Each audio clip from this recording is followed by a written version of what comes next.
Esse programa pode não ser uma janela aberta para o mundo, mas é certamente um periscópio sobre o oceano do social, provocações. Bem, aqui hoje um historiador, grande conhecedor da arte de falar em público, é o que nos avisam. Ele é formado na Universidade Gaúcha do Vale dos Sinos e doutorado em História Social pela USP. História Social nos interessa muito. Hoje, ele dá aulas na Universidade de Campinas, Unicamp, e escreve, entre outras muitas coisas, sobre o ensino de História e a formação dos Estados Unidos. Além disso, é curador de exposições e museus.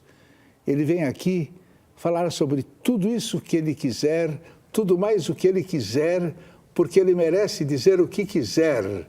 Ele é Leandro Carnal.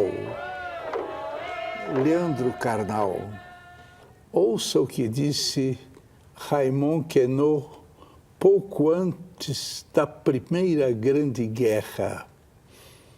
A história é a ciência da infelicidade dos homens. Comente isso agora. Bom, nós temos livros de história sobre felicidade, nós temos livros sobre períodos felizes, mas tomando um pouco o eixo freudiano, sem a infelicidade, a frustração e o trauma, provavelmente não haveria cultura. Nós temos fascinação, inclusive, pelos períodos difíceis. Veja um caso que certamente você conhece bem. Quando eu dou aula sobre Hitler, a atenção dos alunos é enorme. Quando eu dou aula sobre Adenauer, o alemão que reergueu a Alemanha depois da guerra, os alunos diminuem essa atenção.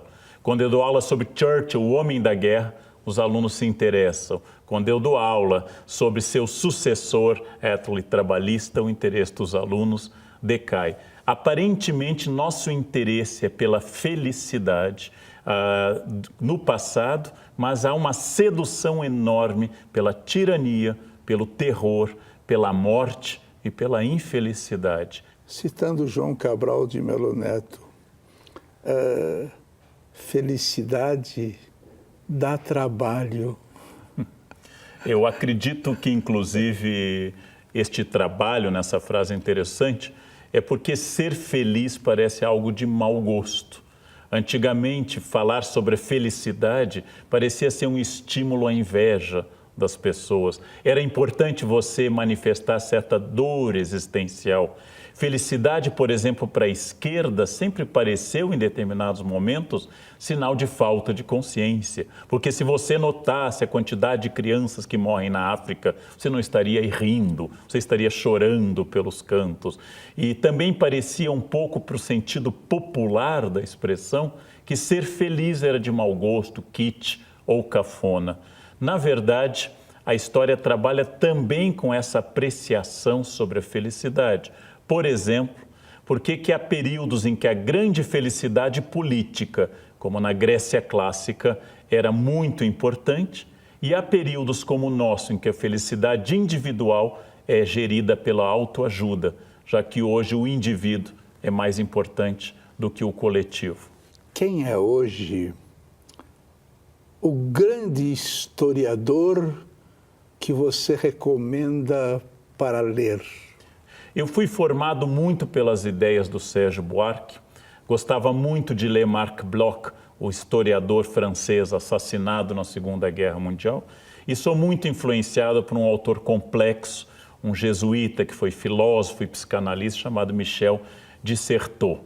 Mas ao ler uma obra de um historiador vivo como o medievalista Le Goff, uma mulher especializada em idade moderna, como Nathalie Demons, que faz muitas obras sobre idade moderna, ao ler Peter Burke, ao ler vários autores contemporâneos, em vários deles eu noto este brilho de juntar pesquisa rigorosa com texto bem escrito. Isto é uma epifania maravilhosa.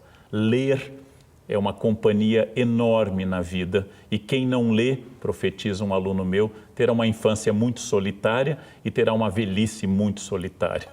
Por que você especializou-se em Estados Unidos? Eu tenho um profundo interesse na sociedade norte-americana, nas suas contradições, na sua cultura, que produziu uma cultura mundial para o bem e para o mal, que produziu problemas e soluções absolutamente interessantes.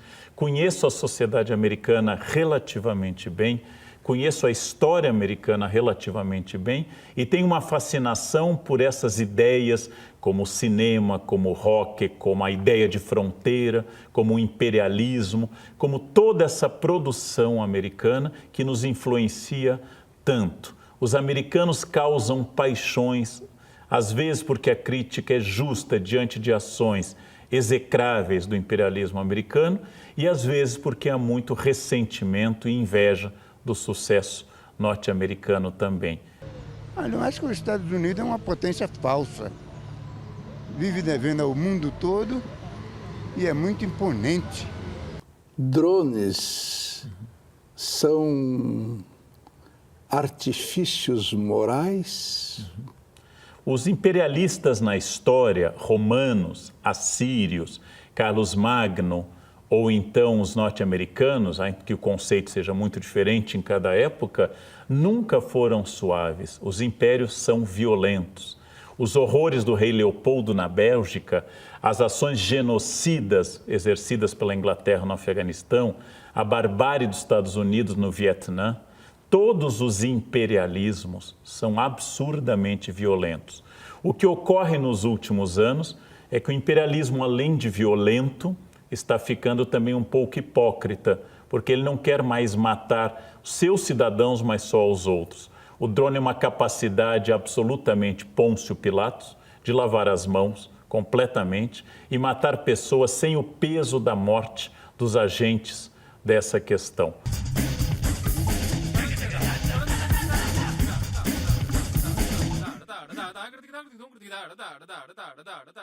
Desde 1985, com a queda do regime militar, desde 88, com a nova Constituição, e estamos experimentando as possibilidades da democracia. Estamos fazendo perguntas como: liberdade política sem igualdade social é válida?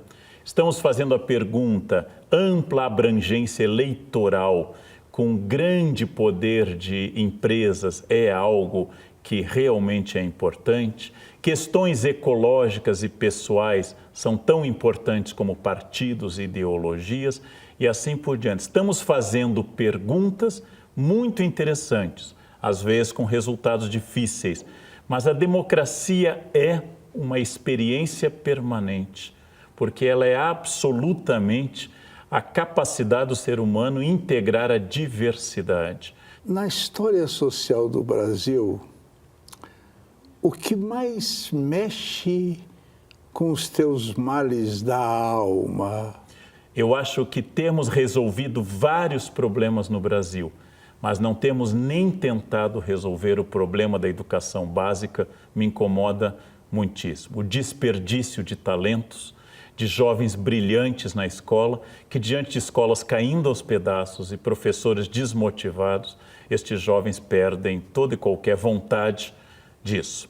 Esta é uma questão importante e um nó para o nosso desenvolvimento.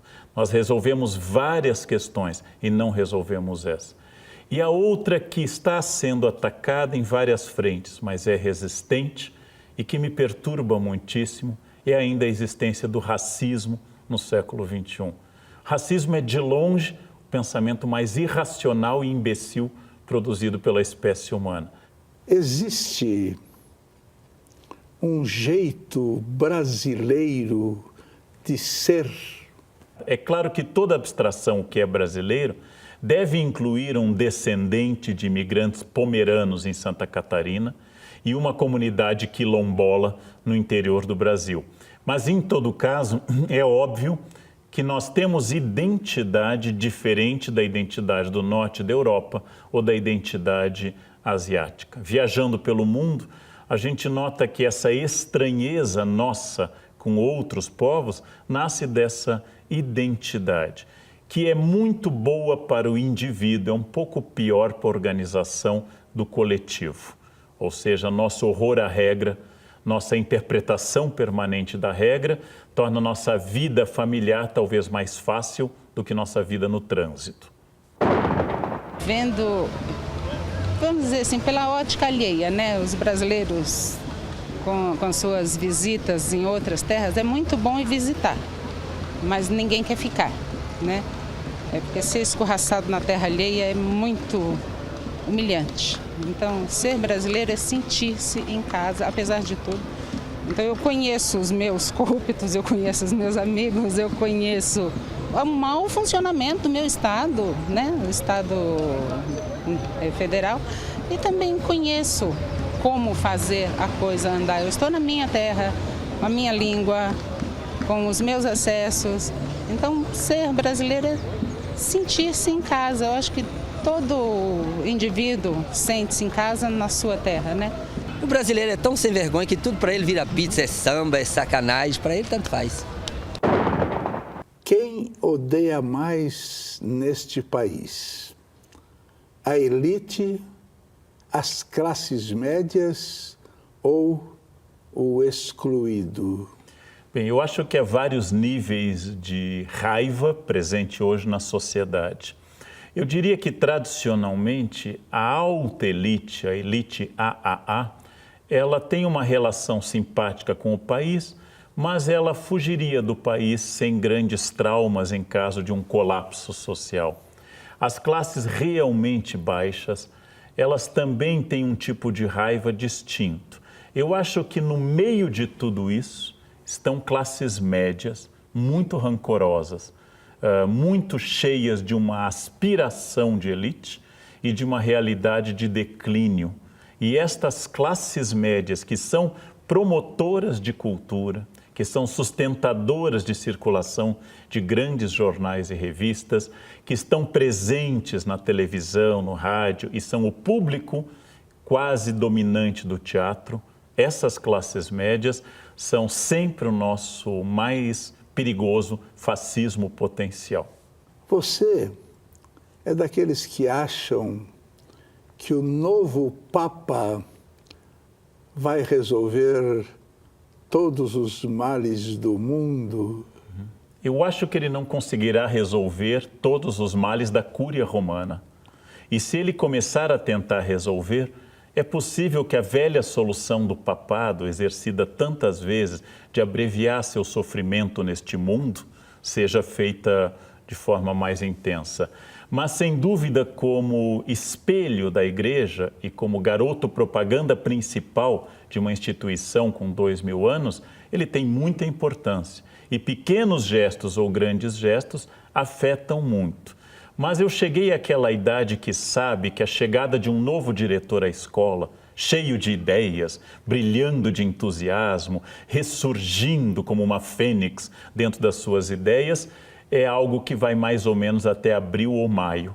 E depois a realidade da escola, dos alunos, dos pais e dos professores submerge essa pessoa. Mas também sei, como historiador, que a história é feita por homens. E as mudanças na história foram feitas por homens, lideranças e outros tipos de procedimentos sociais. Então, este Papa pode fazer muita coisa, mas a Igreja tem sobrevivido tanto a Alexandre VI quanto a João XXIII, tanto a conservadores como Pio IX, como pessoas como Francisco I. A Igreja sobrevive até aos seus dirigentes.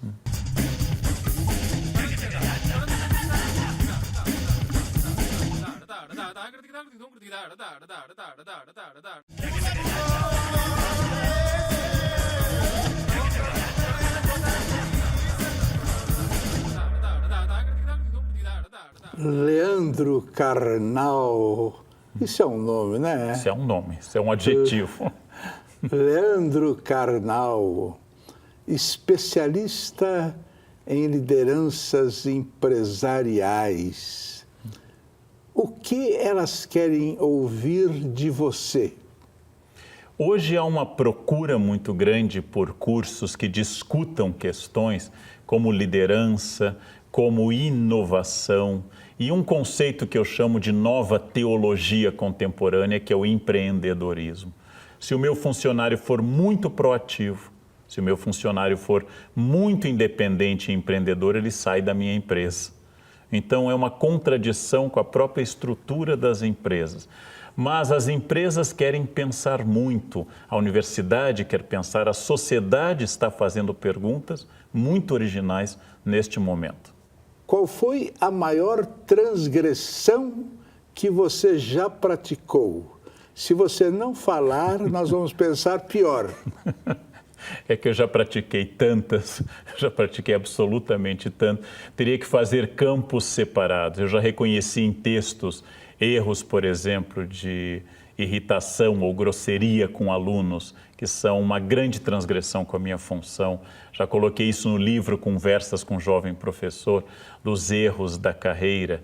Já cometi transgressões de trânsito, já fui injusto com quem me amava, já traí quem me amava. Então, as transgressões são uma lista imensa. Eu acho que talvez o meu erro maior, a pior transgressão, foi não ter transgredido mais na juventude. Foi ter começado a transgredir na minha alma num momento que o meu corpo já estava em declínio. Talvez a juventude seja o espaço maior da transgressão. Eu deveria ter transgredido mais aos 18 do que eu transgrido aos 50. Realmente, quem realmente sabe tudo sobre a loucura é a juventude. A juventude é capaz de saber o que é a loucura, o resto não.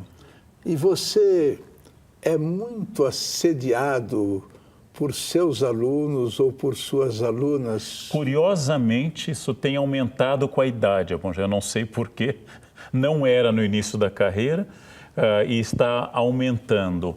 Eu acho que é um procedimento natural. A função de alguém que exerce conhecimento e tem autoridade é uma função sedutora. Você mente. Bastante. Eu acho indispensável a vida social. Como é que você gostaria de morrer? Eu gostaria, dizem... No hospital, com aquele negócio assim, não? Não. Como eu pego muito avião, eu sempre acho que a morte ideal é no avião, porque não resulta em paraplegia. A morte do avião é rápida e não é problemática. Os gaúchos diziam desde o século XIX que só há 2 lugares para um gaúcho morrer, em cima de um cavalo ou dentro de uma mulher. Mas as duas coisas são próprias do século XIX. Eu acredito que gostaria de uma morte rápida, sem doença e de preferência não muito no futuro. Gostaria de que não virar um homem com 120 anos e ainda vivo, mas com condições mais baixas. Porém, já me disseram que este amor gorduroso à vida, como diria Fernando Pessoa, como um Falstaff, como uma personagem shakespeariana, ele vai aumentar. E quando chegar a hora H, eu vou me pegar a vida, independente do estado físico que eu estiver.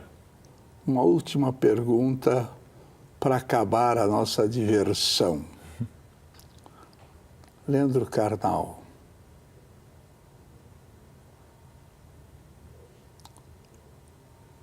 o que é a vida? Bom, as respostas são variadas.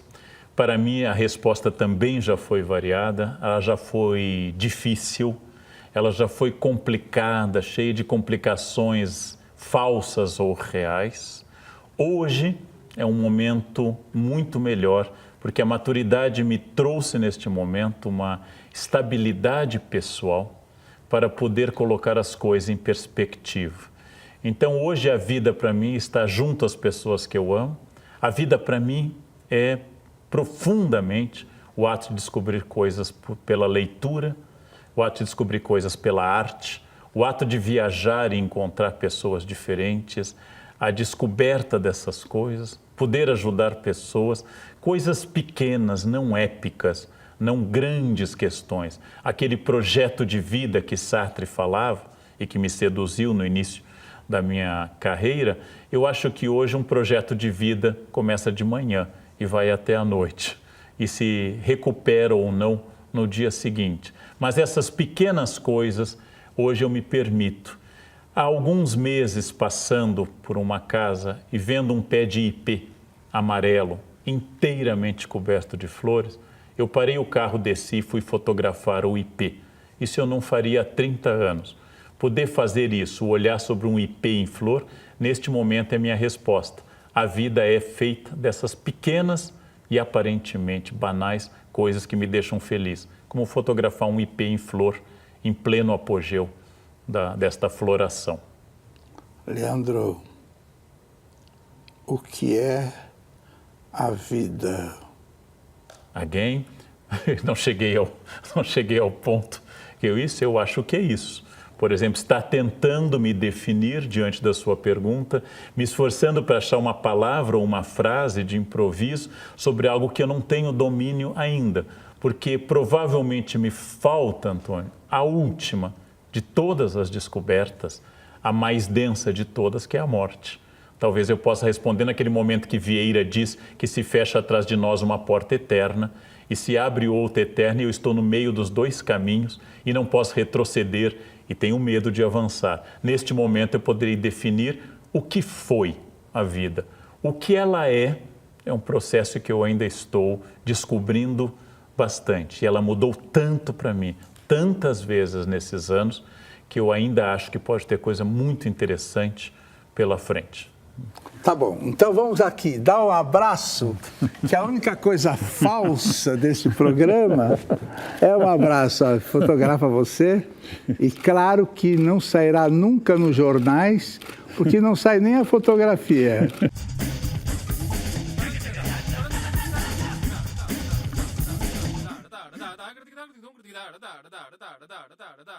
Os homens fazem a sua própria história, mas não como bem entendem. Eles não escolhem as circunstâncias. Elas são encontradas e transmitidas pelo passado.